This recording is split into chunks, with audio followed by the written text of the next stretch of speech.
Welcome बच्चों। तो हम लोग transport system of animal specially human का डिस्कस कर चुके हैं और वहाँ पर हम लोगों ने देखा था कि जो ट्रांसपोर्ट सिस्टम था काफ़ी हाईली एफिशिएंट था और एफिशिएंट होना भी ज़रूरी था, क्योंकि जो एनिमल्स होते हैं वो जो एनर्जी का एक्सपेंडिचर करते हैं, एनर्जी जो खर्च करते हैं वो बहुत ज़्यादा करते हैं, क्योंकि जब ज़्यादातर जो सेल्स हैं वहाँ पर वो लिविंग हैं और एनिमल्स में क्या होता है, मूवमेंट भी होता रहता है। अगर हम लोग उसका अलग केस देखें प्लांट के केस में, तो प्लांट के केस में क्या होता है कि ज़्यादातर जो प्लांट सेल्स होती हैं वो डेड होती हैं और क्या होता है कि प्लांट में मूवमेंट भी नहीं होता है, इसलिए जो एनर्जी का रिक्वायरमेंट होता है या जो एनर्जी का एक्सपेंडिचर है प्लांट के केस में वो बहुत कम है। इसलिए जो प्लांट का ट्रांसपोर्ट सिस्टम होता है वो बहुत ही स्लो प्रोसेस होता है, क्योंकि ज़्यादातर जो ऐसे गैसेस का एक्सचेंज वगैरह है तो सिंपल डिफ्यूजन से ही हो जाता है। तो इस तरह से फिर भी दो इंडिपेंडेंट पाथ होते हैं प्लांट के ट्रांसपोर्ट सिस्टम में, एक वाटर और मिनरल के लिए जो कि जाइलम के थ्रू होता है और दूसरा होता है फूड के लिए जो कि फ्लोएम के थ्रू होता है। जाइलम और फ्लोएम के बारे में हम लोग ऑलरेडी 9th क्लास में टिश्यू वाले चैप्टर में पढ़ चुके हैं, फिर भी हम लोग थोड़ा सा देख लेते हैं। तो हम लोग ये देख रहे हैं कि जो प्लांट्स हैं उनमें दो तरह के इंडिपेंडेंट पाथ हैं। पहला है transportation of water and mineral through the xylem from soil to leaves. एक चीज़ और ध्यान रखना है कि जो transportation of water and mineral होगा ये हमेशा सॉइल टू लीव्स ही होगा, मतलब हमेशा यूनिडायरेक्शनल होगा रूट से सूट की ओर। जबकि दूसरा जो है ट्रांसपोर्टेशन ऑफ फूड, या इसी को हम लोग बोले product of photosynthesis from leaves to other part of the plant by phloem. लेकिन इसमें क्या है कि इसमें रूट से लीफ, लीफ से रूट दोनों डायरेक्शन में होगा, इसको ये बाई डायरेक्शनल है। तो इस तरह से ये दो इंडिपेंडेंट पाथ हैं। अगर हम लोग जाइलम की बात करें तो जो जाइलम होता है कंडक्टिंग या वेस्कुलर टिश्यू है। अब जाइलम में अगर कंपोनेंट इसके देखेंगे तो चार तरह के इसमें कंपोनेंट होते हैं। एक होता है जाइलम वेसल्स, जाइलम वेसल्स होता है, ट्रैकिट्स होते हैं, जाइलम पैरेनकाइमा, और क्या होता है जाइलम फाइबर। तो इस तरह से जाइलम वेसल्स, ट्रैकिट्स, जाइलम पैरेनकाइमा और जाइलम फाइबर, ये चार कंपोनेंट होते हैं।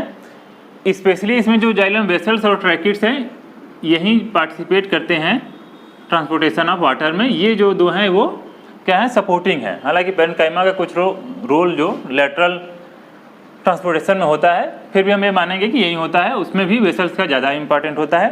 तो ये चार कंपोनेंट होते हैं जाइलम के जो मिनरल और वाटर के ट्रांसपोर्टेशन में पार्टिसिपेट करते हैं।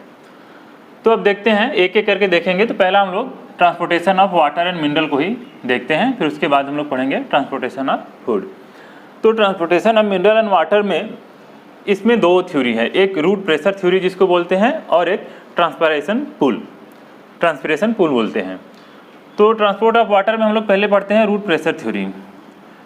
अब इस तरह से एनसीईआरटी में रूट प्रेशर थ्योरी या ट्रांसपिरेशन पुल थ्योरी करके नहीं दिया है, लेकिन दोनों को जिक्र किया है एनसीईआरटी में भी, आप देखिएगा वहाँ पर। तो होता क्या है कि देखिए जो रूट हेयर्स होते हैं उन्हीं के थ्रू प्लांट क्या करते हैं, वाटर और मिनरल का एब्जॉर्प्शन करते हैं। और जो रूट हेयर्स होते हैं वो यूनिसेलुलर होते हैं, वो जो उसकी लेयर होती है उसको हम लोग इपीब्लेमा भी बोलते हैं। तो जो रूट्स हेयर होती हैं, अगर सपोज करिए ये प्लांट है और इसके ऐसे ये रूट्स हैं और ये ऐसे रूट हेयर्स हैं, और रूट हेयर्स हम बोल रहे हैं कि यूनिसेलुलर होते हैं, तो ये रूट हेयर्स हैं। अब ये क्या है, ये डायरेक्ट कांटेक्ट में किसके, सॉयल के, और इसी सॉयल में वाटर भी है। तो होता है क्या, अगर हम इस एक सेल को अलग से बना के समझने की कोशिश करें तो कुछ ऐसा है कि मान लीजिए ये सेल है और इसके आसपास क्या है, आयन्स हैं। वो आयन्स कुछ भी आप मान सकते हैं, जैसे कार्बोनेट आयन हो गया, पोटेशियम आयन हो गया, ढेर सारे आयन्स हैं। तो क्या करते हैं, ये जो इसका ये सेल मेम्ब्रेन है ये क्या करता है, ये इन आयन्स का एक्टिव इंटेक करता है। आयन्स इसके अंदर जाते हैं और आयन्स जब इसके अंदर जाते हैं तो जाहिर सी बात है यहाँ पर जो कंसंट्रेशन होगा वो ये हाइपरटोनिक कंडीशन डेवलप होगी। मतलब क्या होगा कि इधर जो वाटर का अमाउंट होगा वो वाटर का अमाउंट यहाँ ज़्यादा होगा, जबकि आयन्स का अमाउंट यहाँ ज़्यादा हो जाएगा। और जब यहाँ आयन्स का अमाउंट ज़्यादा होगा तो क्या होगा, ये कंसंट्रेट हो जाएगा, और ये कंसंट्रेट हो जाएगा तो वाटर का जो एंट्री होगा अपने आप बाई ऑस्मोसिस होगा। हम लोग ऑस्मोसिस को ही बहुत अच्छे से जानते हैं कि ऑस्मोसिस में क्या होता है, जो वाटर होता है अपने हाई कंटेंट से लो कंटेंट की ओर जाता है। मतलब वाटर जहाँ ज़्यादा होता है कम वाटर की ओर जाता है। अगर ऑस्मोसिस आप भूल रहे हैं तो फिर से यहाँ रिवाइज कर लेते हैं। देखिए अगर ऐसे है, ये हम मान लें कि ये वाटर है, ये भी वाटर है, यहाँ पर ये सेमी परमिएबल मेम्ब्रेन है, ऑस्मोसिस को हम लोग समझ रहे हैं। तो अगर हम कहें यहाँ 20 ग्राम शुगर है, यहाँ 10 ग्राम शुगर है, तो ये ज़्यादा कंसनट्रेटेड सोल्यूशन है, ये इसका कंसनट्रेशन ज़्यादा है, इसका लो है, तो इसको बोलेंगे हाइपोटोनिक सोल्यूशन, इसको बोलेंगे हाइपोटोनिक सोल्यूशन। लेकिन वाटर के अमाउंट अगर देखें तो कंपेरेटिवली वाटर यहाँ ज़्यादा है, ये डाइल्यूट सोल्यूशन है, यहाँ पानी ज़्यादा है, तो पानी जहाँ ज़्यादा होता है कम पानी की ओर अपने आप मूवमेंट होता है, इसी को हम लोग ऑस्मोसिस बोलते हैं। मतलब वाटर का डिफ्यूजन हो उसके हाई कंसंट्रेशन से लो कंसंट्रेशन की ओर। वाटर की बात करें, वाटर के अमाउंट देखा जाता है यहाँ पर ऑस्मोसिस में, तो उसका डिफ्यूजन होता है, उसी को हम लोग ऑस्मोसिस बोलते हैं। ठीक वही प्रोसेस यहाँ पर भी होगा।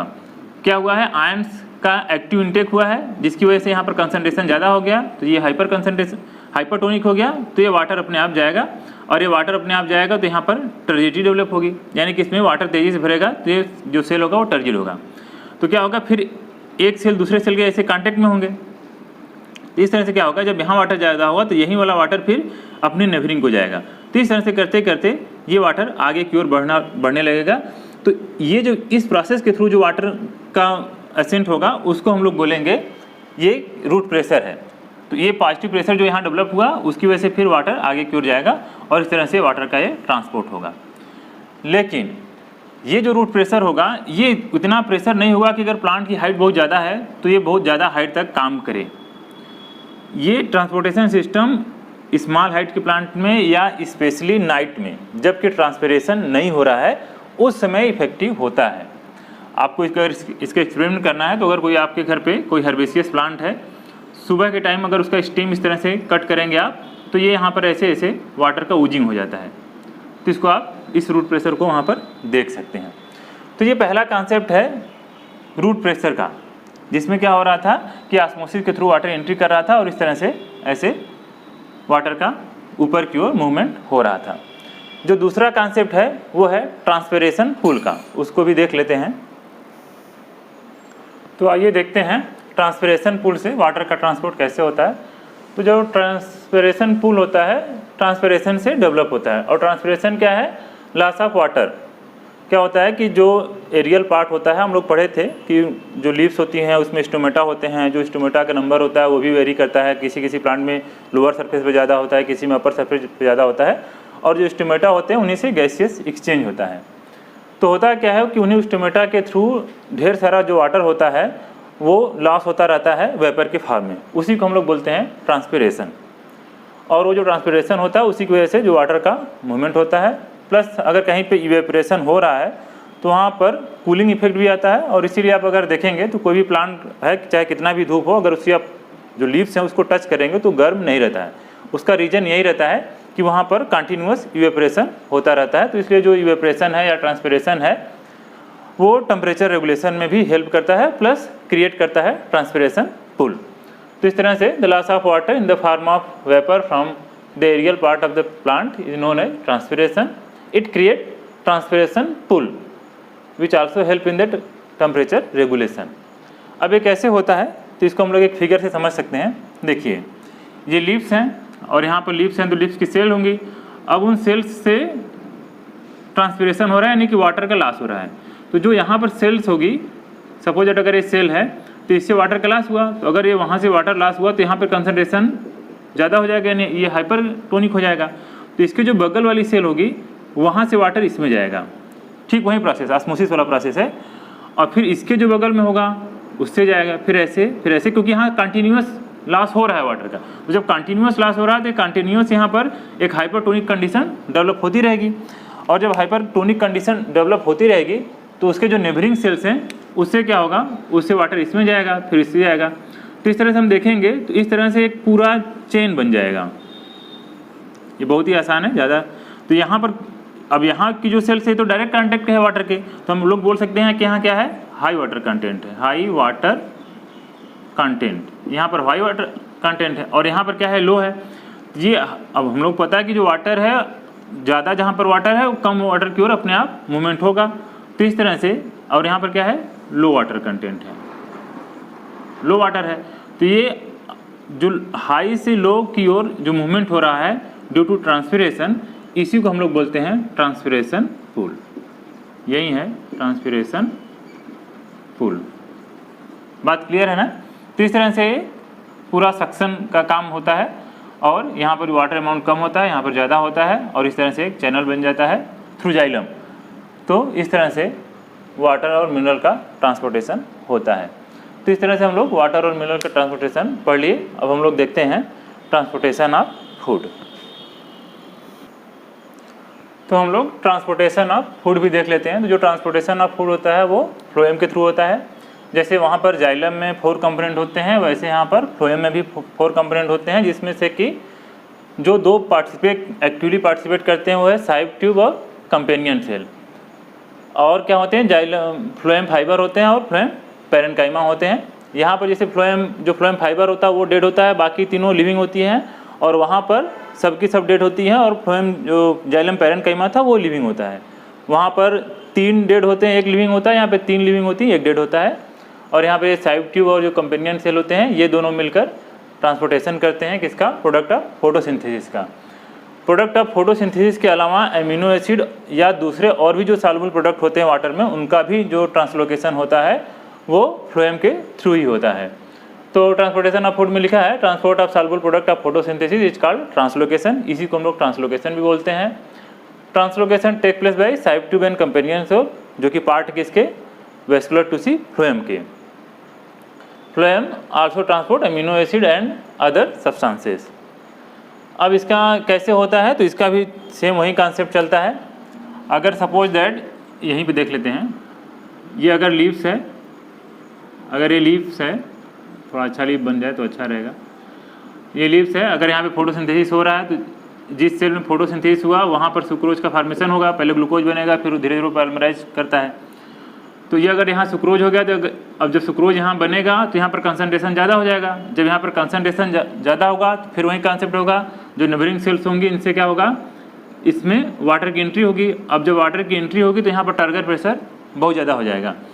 तो यही जो टर्गर प्रेशर यहाँ पर क्रिएट होता है वही हेल्प करता है ट्रांसपोर्टेशन ऑफ फूड का। एक चीज़ और याद रखिएगा कि ये जो सुक्रोज होगा नेबरिंग सेल में जब जाएगा तो ये सुक्रोज यहाँ पर ज़्यादा है, यहाँ पर सुक्रोज कम है। तो अगर कोई चीज़ हाई अमाउंट, यहाँ पे जो सुक्रोज होगा, वाटर का तो हम लोग देख रहे थे कि अपने आप हो जा रहा था, लेकिन यहाँ पर जो सुक्रोज का एंट्री होता है उसमें एनर्जी का एक्सपेंडिचर होता है। तो लिखा है sucrose formed in the leaves is transported to phloem by using energy. Energy का यूज करके तब उसका ट्रांसफ़र होगा। और ट्रांसफ़र इसलिए हो रहा है क्योंकि यहाँ पर टर्गर प्रेशर ज़्यादा है, यहाँ पर कम है। तो हाई टर्गर प्रेशर से लो टर्गर प्रेशर की ओर होना जरूरी होता है, इसलिए एनर्जी का यूटिलाइजेशन करके इस सुक्रोज को नेबरिंग सेल में भेजा जाता है। तो यही होता है। तो sucrose is form the leaves is transported to phloem by using energy. This increases osmotic pressure, so water moves into it. क्या होगा, जहाँ जो सेल से जहाँ सुक्रोज जा रहा है वहाँ पर वाटर की एंट्री होगी, जिससे वहाँ पर ऑस्मोटिक प्रेशर क्रिएट हो जाएगा, या हम दूसरे शब्दों में कहें कि वहाँ पर टर्गर प्रेशर ज़्यादा हो जाएगा। जब वाटर इसमें इंटर करेगा तो सेल टाइट होती है, उसी को हम लोग बोलते हैं कि सेल टर्जिड हो गया है। तो वाटर प्रेशर ज़्यादा हो जाएगा, फिर क्या करेगा, this high pressure produce in phloem moves the material in all part of the plant that have low turgor pressure. जहाँ पर टर्गर प्रेशर कम है, जैसे ये वाली सेल नेबरिंग सेल है, यहाँ पर टर्गर प्रेशर कम है क्योंकि यहाँ पर सुक्रोज नहीं है। तो सुक्रोज जब नहीं है तो वाटर की भी एंट्री नहीं होगी, लेकिन जब एक्टिवली सुक्रोज यहाँ आएगा तो वाटर भी एंट्री करेगा। तो उस टर्जिडिटी को मेंटेन करने के लिए इस तरह से एनर्जी का यूटिलाइजेशन करके सुक्रोज का ट्रांसपोर्टेशन होता है। हम लोग शुरू में भी बोले थे कि जो ट्रांसलोकेशन ऑफ फूड होता है वो बाई डायरेक्शनल होता है। इसका आप एग्जाम्पल स्प्रिंग सीजन में देख सकते हैं। जब स्प्रिंग सीजन में क्या होता है, सारी पत्तियाँ गिर जाती हैं, एक भी पत्ती नहीं रहती है, तो उसमें तो फोटोसिंथेसिस हो नहीं रहा है, लेकिन फिर भी प्लांट डेड नहीं करते हैं। क्यों? क्योंकि उस समय क्या होता है, जो रूट में स्टोर रहता है फूड, वो फिर ट्रांसपोर्टेशन के थ्रू जाता है लीव्स के पास, और फिर नई नई पत्तियाँ आती हैं। तो इस तरह से हम लोगों ने आज ये जो ट्रांसपोर्टेशन इन प्लांट था ये पढ़ लिया। तो इस तरह से पूरा जो ट्रांसपोर्टेशन का टॉपिक था, चाहे एनिमल में हो चाहे प्लांट में हो, दोनों कंप्लीट हो गया। अब हम लोग नेक्स्ट टॉपिक जो कल पढ़ेंगे वो होगा एक्सक्रीशन, और यहीं फिर चैप्टर लाइफ प्रोसेस जो होगा वो ख़त्म हो जाएगा। तो इसको आप अच्छे से नोट्स बना लीजिएगा। इतना ही नोट्स इनफ है, जहाँ से क्वेश्चन आपके हो जाएंगे। Thank you.